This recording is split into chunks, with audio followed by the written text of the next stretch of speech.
Hi dear students, welcome to G centric. पहुंच चुके हैं अपन कहाँ, यूनिट 3 पे, टाइम डोमेन एनालिसिस पे। एग्जाम्पल दिया था ना आपको भिंडी की सब्जी वाला, सब्जी बना ली है, बड़ी स्वादिष्ट बनी है। अब टेस्टिंग की बारी है। बिफोर सर्व किसी को भी खिलाए उससे पहले टेस्ट करेंगे sir. Similarly time domain analysis में हम सिस्टम को क्या करेंगे जी, एनालिसिस करेंगे। आपने बेसिक्स ऑफ कंट्रोल सिस्टम में पढ़ लिया था कि कोई सा भी फिजिकल सिस्टम है वो डिफरेंशियल इक्वेशन से प्रकट होगा। डिफरेंशियल इक्वेशन को प्रकट करने के लिए आप ट्रांसफर फंक्शन में ले आए। ट्रांसफर फंक्शन बताता है किसी भी सिस्टम के बारे में। नाउ उस ट्रांसफर फंक्शन की, उस सिस्टम की टाइम के साथ परफॉर्मेंस कैसी है ये देखना ही we call the time domain analysis. अच्छा सर, थोड़ा थोड़ा समझ में आ रहा है आप क्या कह रहे हैं। पूरा आएगा जी, मेरे साथ बने रहना पड़ेगा आपको। Sir this is the system और system represented by transfer function पढ़ लिया है सर। इसको आप क्या दोगे, इनपुट। चलो एस डोमेन में दे रहा हूं, आर ऑफ एस लिख रहा हूं। इससे क्या लोगे, output C of S. S domain में ले लिया।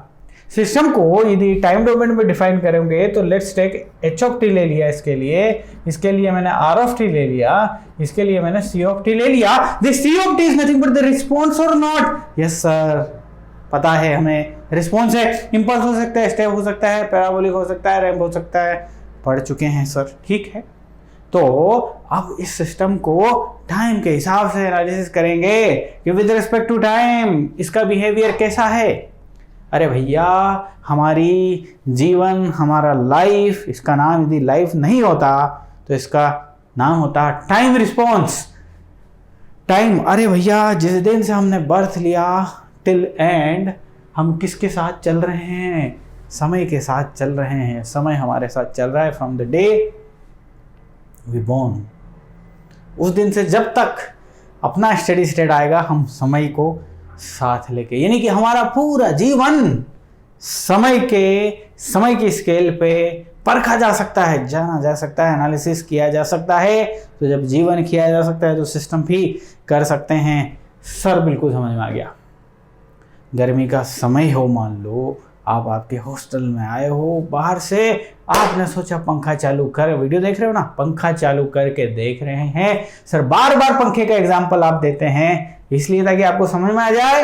आपने स्विच ऑन किया, पंखा सिस्टम है, उसको इनपुट दे दिया, पंखा घूमना चालू किया एंड फाइनली पंखा go the steady state value. तो वो ग्राफ हम ऑलरेडी डिस्कशन कर चुके हैं, यहां बताना फिर से अनिवार्य है। तो देखिए जरा, ये मैं बनाना जा रहा हूं। This is the time scale, C of T is nothing but the output. ये सिस्टम यदि पंखा है, इसको इनपुट दिया, ये आउटपुट सी ऑफ टी। तो सर आप ऑलरेडी डिस्कशन कर चुके हैं कि जो ग्राफ बनता है ना सर, वो ऐसा बनता है जी।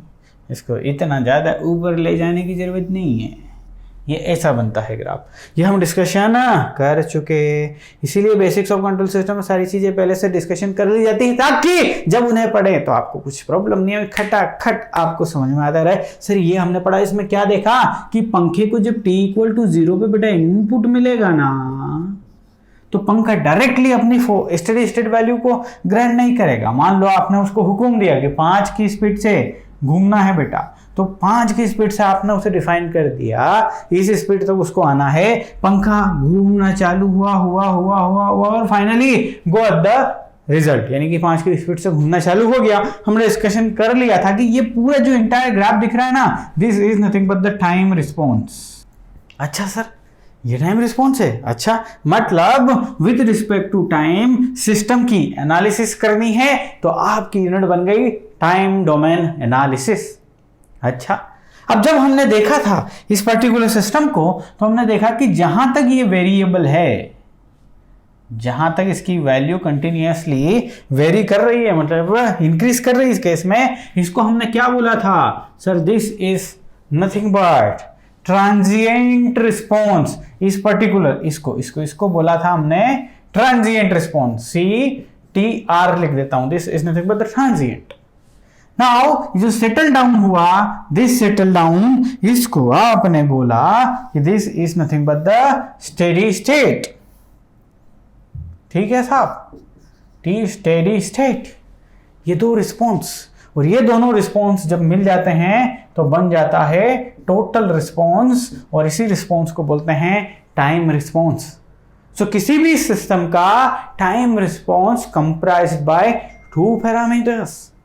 नंबर 1 इज ट्रांजिएंट और दूसरा स्टेडी स्टेट। तो लिखना अनिवार्य है। उस टाइम पे मैंने बोला था कि आपको क्या देखने को मिलेगा कि टाइम रिस्पॉन्स, एनी सिस्टम का टाइम रिस्पॉन्स जो है बेटा, दैट इज नथिंग बट, जल्दी से बताइए सर, उसका ट्रांजिएंट रिस्पॉन्स प्लस उसका steady state response, and this total is nothing but C of T. Good point ना, एक बार कैमरे में देखना पड़ेगा सब कुछ प्रॉपर आ रहा है ना जी। Yes, everything is proper. ठीक है सर, ये कहानी आपकी जुबानी और हमें समझ में बिल्कुल आ गई है, बहुत ही बढ़िया। आगे बढ़े फिर। तो इस पूरी वीडियो में हम क्या पढ़ने वाले हैं इसकी चर्चा पहले हम पढ़ने वाले हैं। एक सिस्टम लेंगे, उस सिस्टम पे कुछ इनपुट्स देंगे। अच्छा सर, आप बोले हो कि सिस्टम लोगे और सिस्टम पे इनपुट दोगे। जी हाँ, बोला मैं, कोई गुनाह किया क्या? क्या कर लोगे तुम मेरा रे? Sir, this is nothing but the system according to you. जी हाँ, ये मेरे हिसाब से सिस्टम है सर, अच्छे से बनाइए sir. Wait a minute, this is the system. इसको कुछ इनपुट देंगे हम और ये हमें क्या देगा भैया? आउटपुट देगा। तो इस पे हम पूरी यूनिट में जब पढ़ेंगे तो हम सिस्टम के बारे में आउटपुट निकालेंगे और उसमें टाइम डोमेन एनालिसिस करेंगे। तो मेरे पास जो इनपुट्स हैं वही स्टैंडर्ड इनपुट्स जो हम देख के आए वही हम यूज करेंगे इस पूरी यूनिट में, इंटायर यूनिट में। सबसे पहले हम यूज करेंगे impulse input, you know very well, और दूसरा हम यूज करेंगे स्टेप इनपुट, तीसरा हम देखेंगे ramp input, and fourth one हम देखेंगे पैराबोलिक इनपुट। तो कहानी क्या हो गई? हम देखेंगे input, impulse, step, ramp, parabolic. अच्छा सर, ये 4 इनपुट आप सिस्टम्स को दोगे, उससे आउटपुट मिलेगा, उस आउटपुट की एनालिसिस करोगे क्या सर? जी हाँ, बोल रहे हैं ना, time domain analysis. Time domain analysis of what? System की आउटपुट की। बराबर है ना सर? चलिए, अच्छी बात बता दी। अब ये बात तो क्लियर हो गई कि ये इनपुट हम लेंगे, और दूसरी बात जो सिस्टम लेंगे हम वो भी समझ लो। 2 टाइप के सिस्टम्स हम देखेंगे आपकी हमारी लाइफ में। इन जनरल हम उन्हीं सिस्टम से घिरे हुए हैं, और वो सिस्टम हम बोलेंगे first order system and second order system. System defined है ना, ऑर्डर क्या हो गया भाई? इसमें एस के टर्म्स हैं, तो उसकी डिनोमिनेटर में जो पावर्स हैं उससे हम ऑर्डर के बारे में बता देते हैं। तो फर्स्ट ऑर्डर सिस्टम लेंगे हम, और साथ में हम सेकंड ऑर्डर सिस्टम की भी चर्चा करेंगे। तो इसका मतलब फिर ये हो गया क्या कि आप 4 इनपुट लोगे और फर्स्ट ऑर्डर को दोगे और एनालिसिस करोगे। जी हाँ, आप यही 4 इनपुट सेकंड ऑर्डर सिस्टम को दोगे और एनालिसिस करोगे। जी हाँ। System is represented by what? या सिस्टम कौन सा टाइप हो गया सर? फर्स्ट ऑर्डर हो गया, तो इसकी एनालिसिस टाइम के साथ करोगे क्या? जी हाँ। सिस्टम सेकंड ऑर्डर हो गया, तो क्या इस सिस्टम की भी एनालिसिस करेंगे समय के साथ? जी हाँ। तो सर क्या होता है फर्स्ट ऑर्डर सिस्टम? कृपया प्रकाश डालें। क्या होता है सेकंड ऑर्डर सिस्टम? कृपया प्रकाश डालें। अच्छा, इतनी जल्दी क्या है भाई? सब कुछ करेंगे। अभी पूरी वीडियो का रोड मैप समझ रहे हो कि इस वीडियो में क्या पढ़ने वाले हम? सर, हम इसमें पढ़ने वाले हैं कि ट्रांजिएंट रिस्पॉन्स क्या होता है, स्टेडी स्टेट रिस्पॉन्स क्या होता है, टोटल रिस्पॉन्स क्या है। ये है, आप कुछ इनपुट्स लोगे और कुछ सिस्टम्स लोगे, इनपुट सिस्टम में दोगे, आउटपुट मिलेगा, उसे एनालिसिस करोगे, and we know very well this time response is nothing but this. हमने पढ़ लिया था transient response is the natural response, but steady state response is what? Forced response.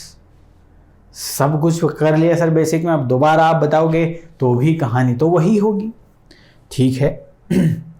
अब एक और महत्वपूर्ण बात, जब हम समय के पैरामीटर्स की बात करेंगे हम किसी भी सिस्टम के रिस्पॉन्स में। हम देखेंगे कि टाउ टाइम कांस्टेंट होता है, राइज टाइम नाम की चीज होती है, डिले टाइम होता है, सेटलिंग टाइम होता है। ये जो यहाँ से आपने पंखे को चालू किया और इसने सेटल होने में जितना टाइम लगाया, यानी कि कंप्लीट यहाँ पे रीच करने में जितना टाइम लगाया, सेटलिंग टाइम, उसके बारे में भी चर्चा करेंगे।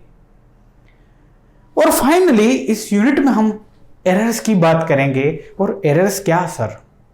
देखो प्यारे बच्चे, क्या होता है प्रैक्टिकली, जैसे ही आपने इसको आदेश दिया कि 5 की स्पीड से घूमना है, तो there would be some error at the steady state. पक्का आपने कभी भी ऐसा सुना है कोई भी सिस्टम विदाउट एरर बना हो? प्रैक्टिकली ये असंभव है। कोई सा भी सिस्टम विदाउट एरर नहीं बनाया जा सकता। आपने पंखे को 5 की स्पीड से घूमने का इनपुट दे दिया ना, इतना करंट दे दिया ना, उस करंट के सापेक्ष थियोरेटिकली 5 की स्पीड जितनी होनी चाहिए ना, प्रैक्टिकली वो नहीं मिलेगी। अपने को उससे फर्क भी नहीं पड़ता भाई, 5 जितना घूम रहा है इतना काफ़ी है। हाँ, ज़्यादा एकदम कम ही ना घूमे भैया, इतना घूमे कि हमें लगे कि हाँ ये 5 की स्पीड से घूम रहा है। तू पता चले कि 5 की स्पीड थी और 2 की स्पीड से घूमेंगे तो हम बोलेंगे भाई बहुत ज़्यादा एरर है, इसको ले चलो मैकेनिक के पास। अरे भैया, इलेक्ट्रॉनिक्स वाली दुकान पे लेके जाओगे ना आप, जो उसको सुधार सके इलेक्ट्रिशियन बोल दीजिए, चलिए मैकेनिक नहीं बोलता आपके लिए। तो sir there would be some error, और ये एरर हमेशा कहाँ पे हम एरर की बात करेंगे? स्टेडी स्टेट पे करेंगे। फाइनल जब वो सेटल हो जाएगा तब देखेंगे अच्छा ये घूम रहा है कि नहीं घूम रहा है ना। तो किसी भी सिस्टम के आउटपुट में एरर हमेशा रहेगी। विदाउट एरर कोई सा भी सिस्टम डिजाइन नहीं कर सकते। अब चूंकि ये एरर की एनालिसिस यहाँ है तो इसको हम स्टेडी स्टेट एरर बोलेंगे। तो इस पूरी यूनिट में हम उसको भी पढ़ने वाले हैं। तो एक और महत्वपूर्ण topic that is nothing but the steady state error. ठीक है साहब। वो स्टेडी स्टेट एरर क्या? सर मान लो मैं उसे एरर को लिखता हूं ए टी, और स्टेडी स्टेट मतलब टी टेंड्स टू इनफाइनाइट। तो एरर का सिंपल सा फॉर्मूला इनपुट माइनस आउटपुट। आपने उसको क्या दिया? That is nothing but the R of T. उसने आपको क्या दिया? That is C of T. इन दोनों का डिफरेंस ही तो क्या होगा? एरर होगा। आपने किसी को 100 रुपये दिए और बोला कि उसको फलाना पर्सन को दिया, वो गया 2 रुपए की गोली खा गया, चॉकलेट खा गया 2 रुपए की, सामने वाले को 98 देगा। तो एरर हुई कितने रुपए की? 2 रुपए की। कैसे निकाला वो 2 रुपया? दिया कितना? 100 रुपया। उसने कितना डिलीवर किया? 98 रुपया। तो एरर कितनी आई? 2। ये 2 रुपया इज द एरर। कैसे निकाला? Input minus output is the error. कहानी क्लियर है क्या? मैं अब इस यूनिट में आगे बढ़ सकता हूं? बिल्कुल सर, बढ़िए, आप आजाद हैं। ओके, तो हम सबसे पहले लेंगे फर्स्ट ऑर्डर सिस्टम।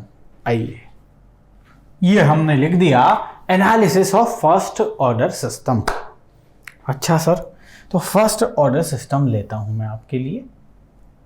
ये एक फर्स्ट ऑर्डर सिस्टम है, इसका अपना ट्रांसफर फंक्शन होगा, और वो ट्रांसफर फंक्शन में ले लिया 1 + s टाउ। ये स्टैंडर्ड फर्स्ट ऑर्डर सिस्टम है। कहां से पता लगा ऑर्डर? डिनोमिनेटर में s की पावर कितनी? सर 1। तो इसको लिए क्या बोला मैं?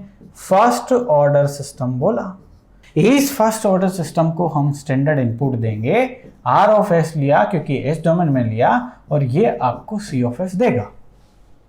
वो किसी भी फर्स्ट ऑर्डर सिस्टम का ये क्लोज लूप ट्रांसफर फंक्शन है। उस सिस्टम के अंदर कुछ भी हो फर्क नहीं पड़ता, आप उसको पूरा एक सिंगल ब्लॉक में बताइए, and that single block is this. So this is nothing but actually CLTF of the first order system, है ना। अब जब भी बात होगी कंट्रोल सिस्टम में, क्लोज लूप कंट्रोल सिस्टम की ही बात होगी, इंटेलिजेंट सिस्टम की ही बात होगी। यहां पे भी हमने लिख दिया this is nothing but the CLTF। ना इसका वो CLTF वर्जन लिखें जिसमें ओपन लूप गेन हो and than unity negative feedback हो, तो ये सिस्टम कैसा होता देख लो, वो भी देख लो।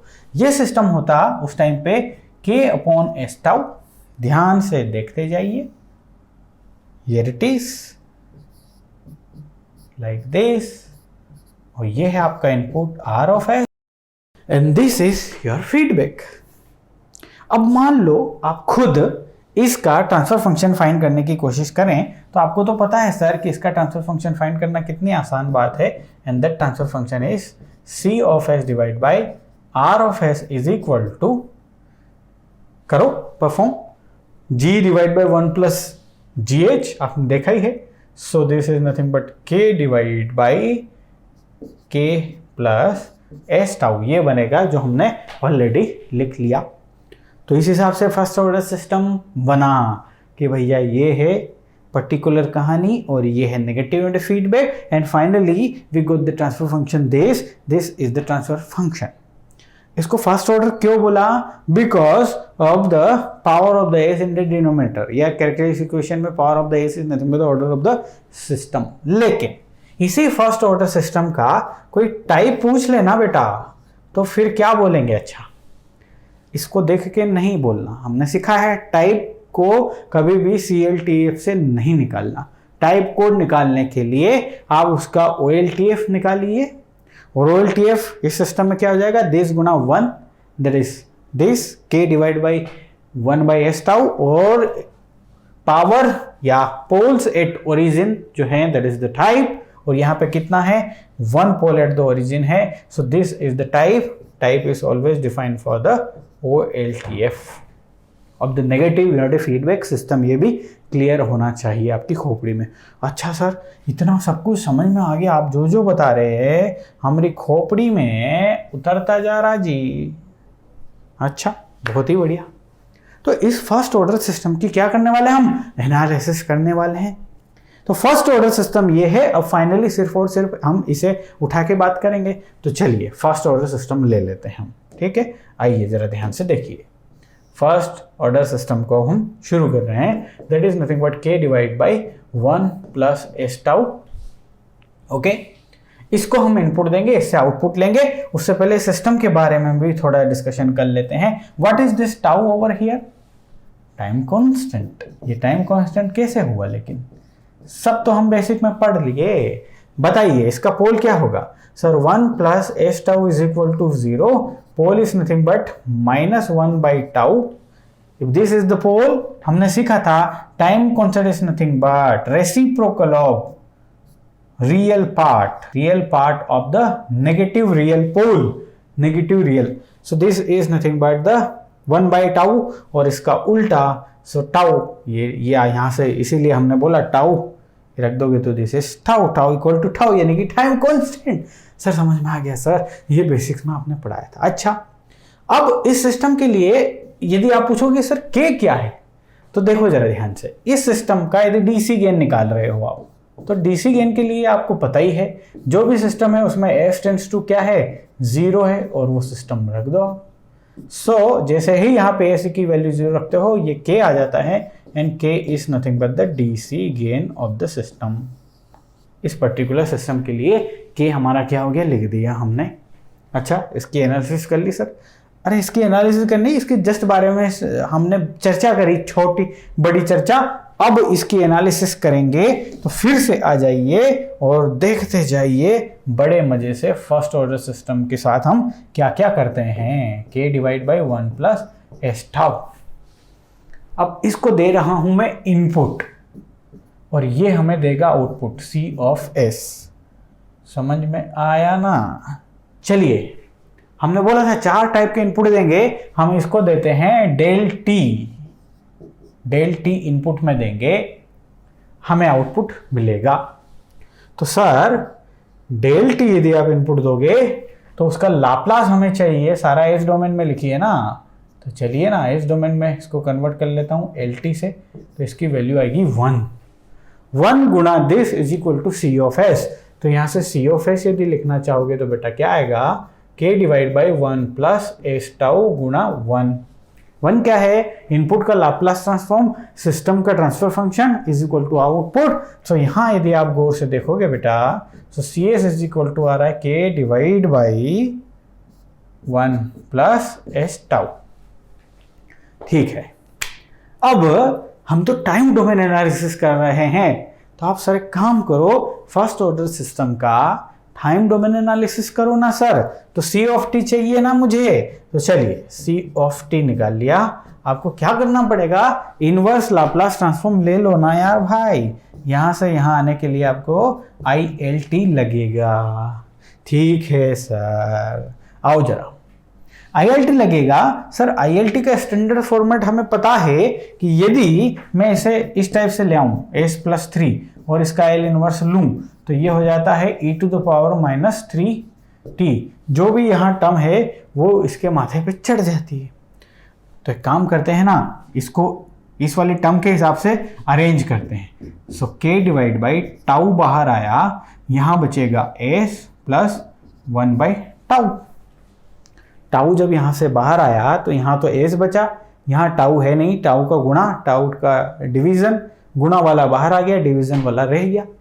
सो this is nothing but K by tau. इसका इनवर्स क्या है, ऐसा नहीं हो जाएगा, के बाई टाउ e⁻t/टाउ।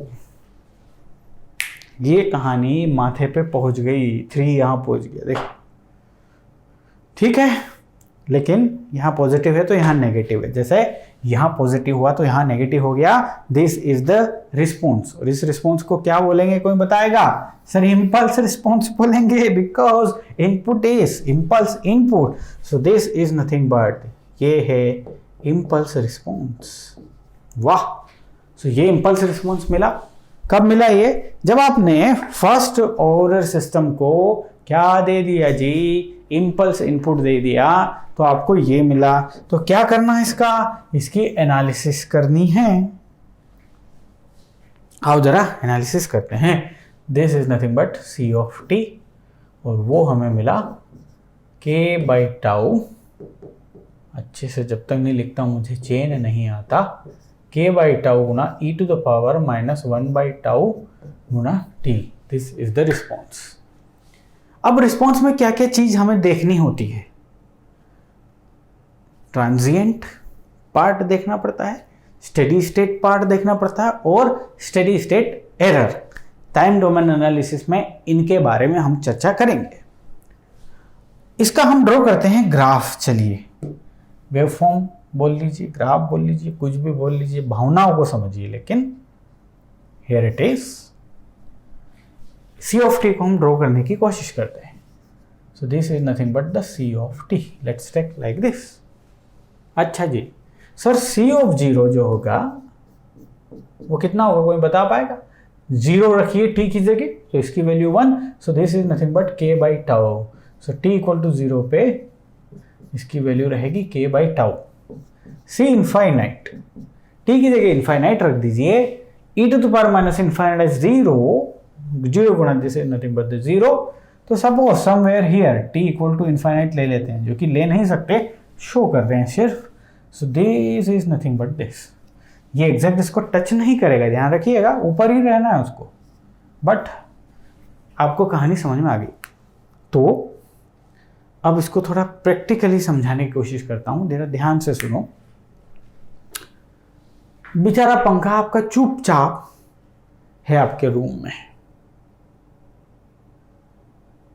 आप बाहर से आए, 5 का रेगुलेटर सेट कर दिया और स्विच ऑन किए और ऑफ कर दिए।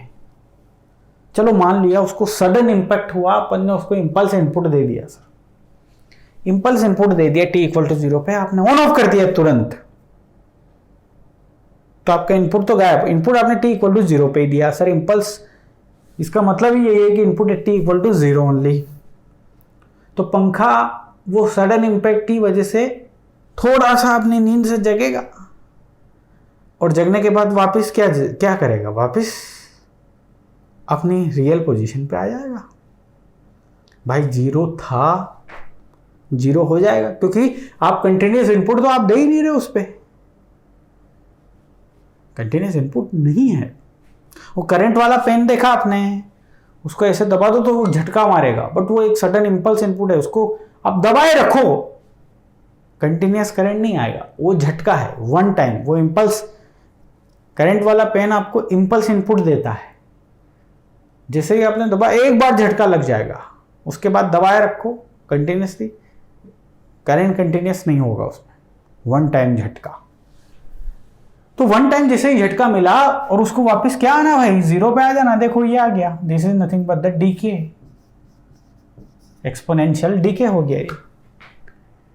जैसे ही इस सिस्टम को मिला इंपल्स इनपुट, इसने अपना गेन किया के बाई टाउ, और उसके बाद तो इनपुट तो है ही नहीं, और कहानी क्या हो गई, ओवर द टाइम, टाइम के साथ वो हो गया डीके, कहानी खत्म।